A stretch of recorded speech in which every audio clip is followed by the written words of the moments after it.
E aí, pessoal, tudo bem? Em mais uma aula aqui de introdução à engenharia, hoje a gente vai conversar um pouquinho sobre metodologia do trabalho científico e tudo que está incluso, dentro dessa metodologia. Então, a gente vai falar um pouco também sobre a importância da pesquisa, e esse passo a passo que a gente chama de metodologia do trabalho científico.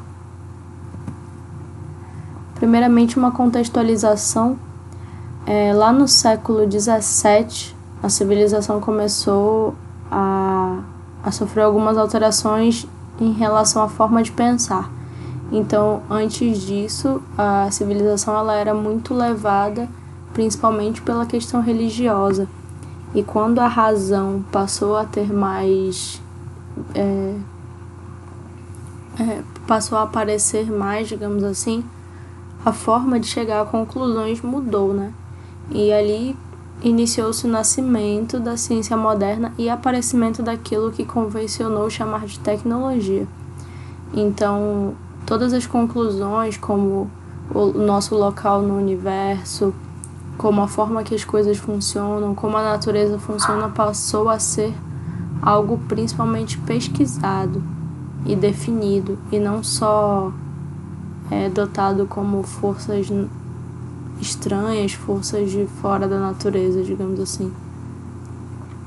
A aplicação da ciência nas ações técnicas, por certo, foi responsável pela grande evolução dos meios de transporte e comunicação, dos equipamentos cirúrgicos e de lazer, dos processos de fabricação e de utensílios domésticos.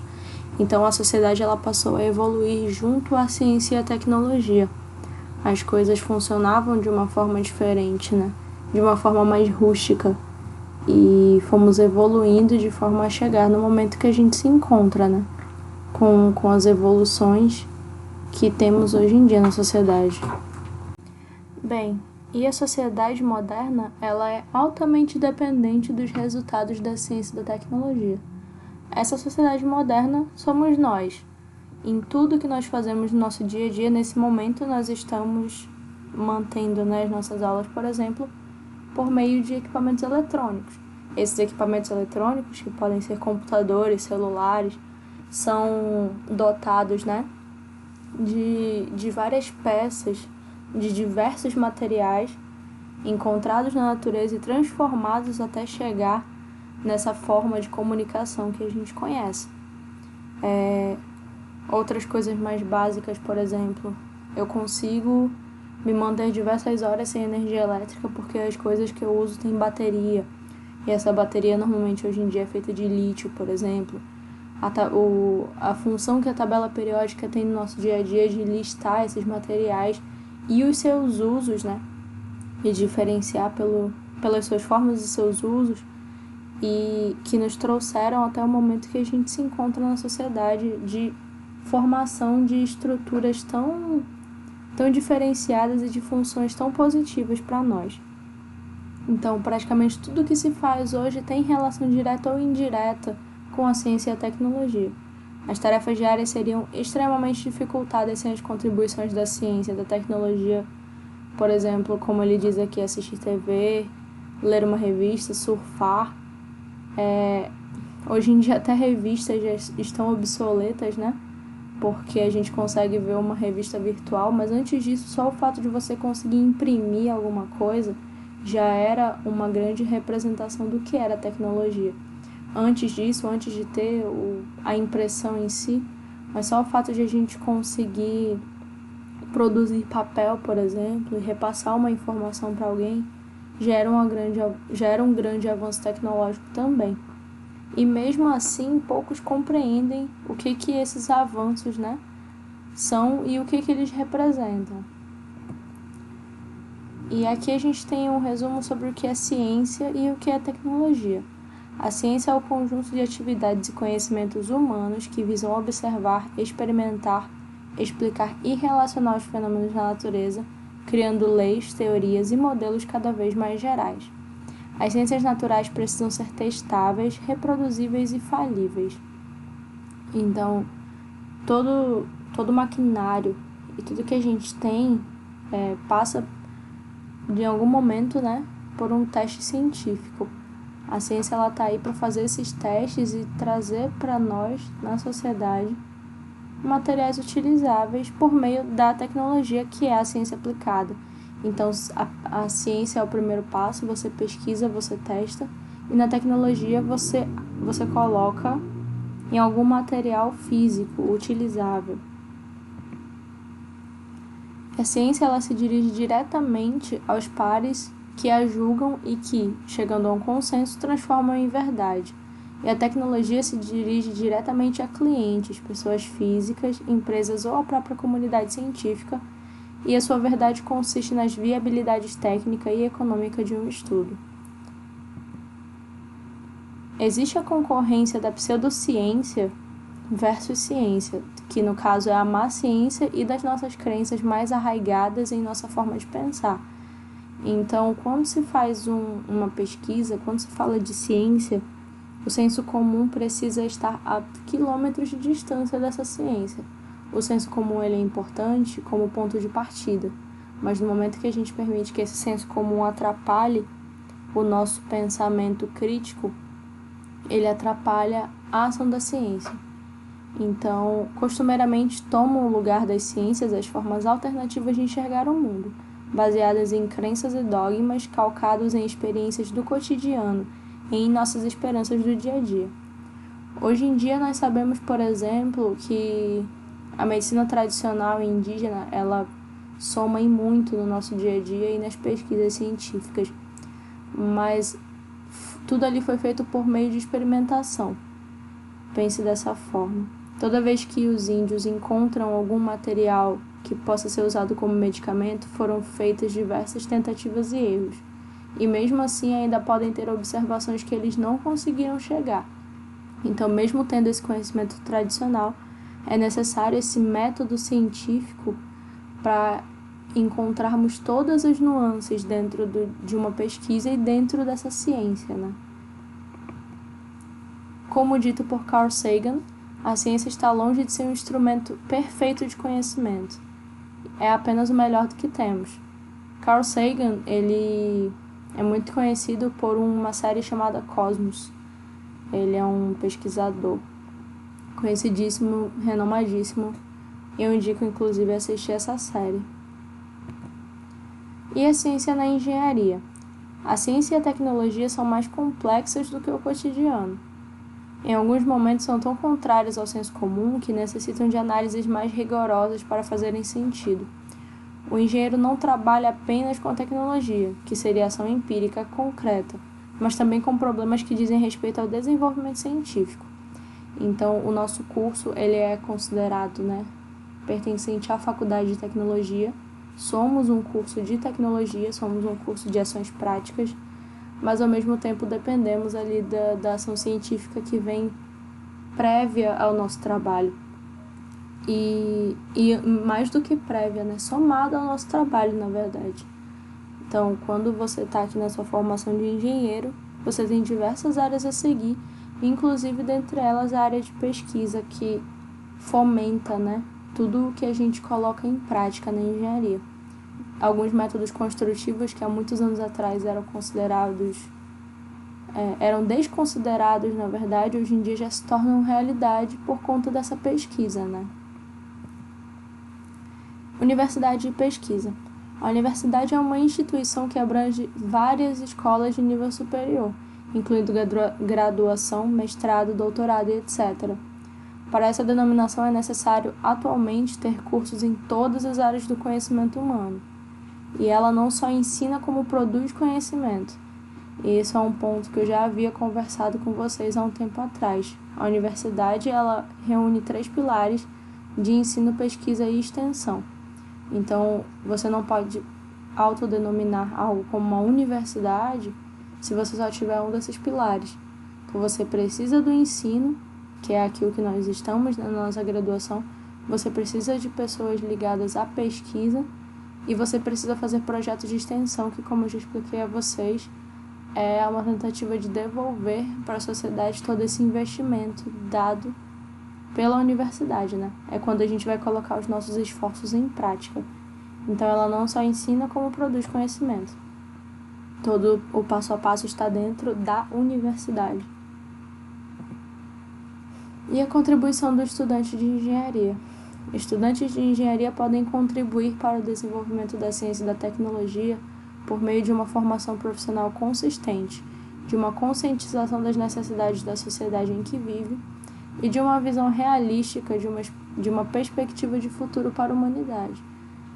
Então, o engenheiro ele precisa desenvolver confiança, interesse, trabalho em equipe, perseverança, bom senso e uma boa capacidade para solucionar problemas, que também é um bom caminho para isso. O engenheiro precisa buscar desenvolver uma engenharia com cada vez maior embasamento científico. Então, o engenheiro ele é um profissional que vai estar constantemente em modificação. A nossa profissão ela nunca para, ela está sempre em atualização, assim como qualquer outra profissão, né? Mas a importância, né, dessa atuação do engenheiro é sempre estar atualizado para sempre fazer o melhor. E sempre fazer o melhor do que pode, nas melhores condições financeiras, nas melhores condições ambientais e técnicas dentro de sua função.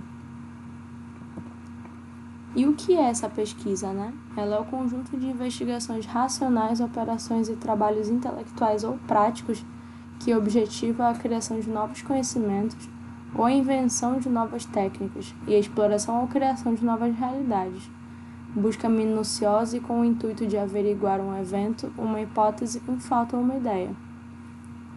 O trabalho intelectual intencional, racional, baseado em procedimentos consagrados, aceitos e respeitados pela comunidade científica. Então, ela não é apenas uma coisa simples, né? Ela é uma coisa que tem o intuito de averiguar um evento, uma hipótese, um fato ou uma ideia. E averiguar é ir a fundo. E esses tipos de pesquisa podem ser divididos didaticamente em básica e aplicada. Pesquisa básica visa essencialmente descrever as leis da natureza, compreender o seu funcionamento e criar mecanismos teóricos que nos possibilitem interações racionais com ela. Um exemplo que pode ser dado disso, por exemplo, são as fórmulas matemáticas que a gente aprende nos períodos iniciais da engenharia, como a parte de cálculo, física, química. São todas a base, né, que nos levam para os cálculos práticos da engenharia. Então, você precisa dos limites das derivadas e das integrais, por exemplo. Você precisa das leis da natureza dadas pela física e da aplicação que a física faz nisso tudo, para você conseguir, e para isso você precisa da pesquisa básica, né? E já a pesquisa aplicada, criar aplicações práticas para as leis fundamentais, ou seja, é o que nós fazemos. E algumas vezes confundimos tecnologia com pesquisa aplicada. E aqui nós temos uma charge, né? Onde o rapaz pergunta para que isso serve? E a resposta é ainda não sabemos, fazemos pesquisa básica. E ele diz que bonito, a gente se matando, carregando pedras e arrastando animais selvagens, e os senhores se divertindo fazendo coisas que não servem para nada. O que não é realidade, né? Na verdade, foi necessário todo um estudo básico prévio para que depois conseguisse fazer, né, essas modificações na natureza. A roda ela não brotou do nada. E um projeto de pesquisa. De forma simplória, a elaboração de um projeto de pesquisa pode ser realizada por meio de 4 passos, que podem ser apresentados como esforços em responder as seguintes questões: o que, como, quando e com o que. O passo número 1 pode ser colocado como definir o problema a ser investigado. O que é esse problema? O que vai ser feito? Qual o tema que eu quero abordar? Qual o meu problema? Qual a justificativa para eu chegar nesse problema, né? Quais são os pressupostos teóricos e quem pesquisou algo semelhante? E o passo número 2 seria definir o processo metodológico. Como que se pretende chegar com a solução do problema, né? Como que se atingirá o que se deseja? Como serão coletados os dados? Serão feitas entrevistas, observações? Serão feitas intervenções, medições? Qual será a amostra e o seu número? Que instrumentos serão utilizados? Que atividades serão realizadas? Como serão analisados os dados? O passo 3 seria definir o cronograma. O tempo, né, que você tem para realizar essa atividade, como as suas atividades serão divididas nesse tempo. E perceber também se o seu projeto é viável para aquele tempo. O passo 4 seria o estudo de viabilidade quanto aos recursos. Que recursos seriam necessários, né? Que recursos humanos serão necessários e que recursos financeiros. Saber se o projeto é viável em função dos recursos, quais são os recursos e que tipo de financiamento é viável.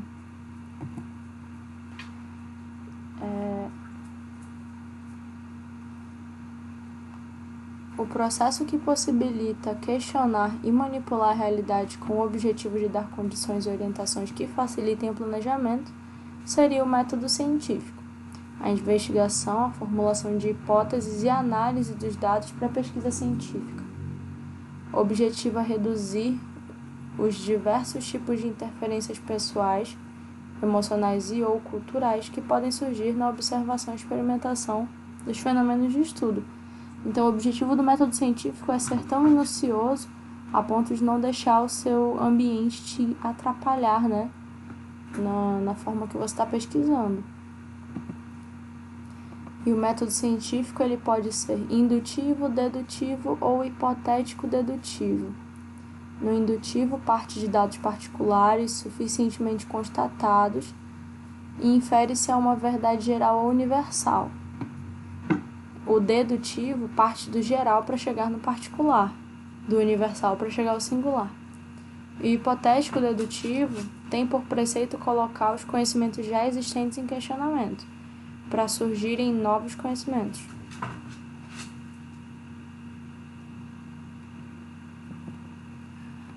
Além disso, tem também o método dialético e o fenomenológico. O dialético seria um método empregado em pesquisas qualitativas de interpretação dinâmica e totalizante da realidade. Os fatos não podem ser considerados fora de um contexto social, político, econômico, etc. O fenomenológico preocupa-se com a descrição direta da experiência vivida.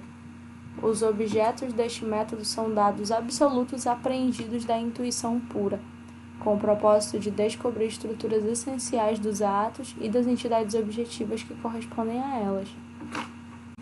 E aqui nós temos a estrutura básica de um projeto de pesquisa. E o primeiro ponto, né, seria a escolha do tema. Então, escolher o que me causa interesse em pesquisar. Se deve ser uma linha de pesquisa, uma área de interesse, um assunto que se deseja testar ou desenvolver. Precisa verificar se a originalidade não é um pré-requisito, porque existem tipos de pesquisa que pode ser um pré-requisito. Deve-se levar em conta a sua atualidade e relevância, conhecimento a respeito, sua preferência e aptidão pessoal. Revisão de literatura. Eu preciso descobrir quem já pesquisou isso antes de mim. Então, refere-se à pesquisa bibliográfica ou levantamento bibliográfico para buscar trabalhos semelhantes ou idênticos, pesquisas e publicações na área, ou ainda para verificar se existem lacunas sobre o tema. Então, deixar claro quem já fez essa pesquisa antes de mim é muito importante e como essas pessoas me ajudaram na minha conclusão, né? O terceiro ponto é a justificativa de por que eu quero estudar esse tema, se esse tema é relevante, se sim, por que é relevante, quais vantagens e benefícios você pressupõe que sua pesquisa irá proporcionar. O quarto ponto é a formulação do problema, que perguntas estou disposto a responder, porque afinal em uma pesquisa podem ter diversas perguntas e você com a sua pesquisa conseguiu resolver uma delas. É necessário definir claramente o problema de pesquisa e delimitá-lo em termos de tempo e espaço. Essa formulação de problema ela vai ser bem dada depois da sua pesquisa, na verdade. Quando você vê os seus dados, né? Quando você vê as suas conclusões, você vai conseguir formular esse problema mais claramente. A definição dos objetivos é saber onde que eu quero chegar. Deve ser sintetizado aqui o que se pretende alcançar com a pesquisa. a metodologia, que é a etapa fundamental que deve ser definida em como será realizada a pesquisa. O tipo de pesquisa de estudo, a população, a amostragem, instrumentos de coleta e referenciar aquelas perguntas que falamos há uns slides atrás, como, quem, quando e onde. O cronograma, como falamos anteriormente, também a questão do tempo é importante. Como que eu vou dividir a minha pesquisa no tempo que eu tenho? Ela é viável? E os recursos envolvidos? Quais recursos materiais, humanos e financeiros serão necessários? E se estão disponíveis e se existem fontes de financiamento? E as atitudes de um pesquisador, né? A honestidade, a paciência, a autonomia, a criatividade, espírito crítico e empreendedor, raciocínio lógico, persistência, consciência e responsabilidade ética, social e política, coragem para enfrentar desafios e para romper paradigmas e, sobretudo, humildade. Então, o pesquisador ele precisa entender aonde ele quer chegar, ele precisa entender como ele pode atingir a sociedade, né, com aquela sua pesquisa de forma positiva ou negativa, e em que local você quer se posicionar, digamos assim. Não pode ser levado, digamos assim, por questões políticas, por questões de cunho humano, digamos assim, e precisa ter consciência, né, do que ele pode modificar na sociedade com aquela sua pesquisa. E quem na UFAM, né, é responsável por essa parte de pesquisa é a PROPESP, que é a Pró-Reitoria de Pesquisa e Pós-Graduação. Ela é que fornece as bolsas de iniciação científica de PIBIC, específico para alunos de graduação com projetos tutorados por professores.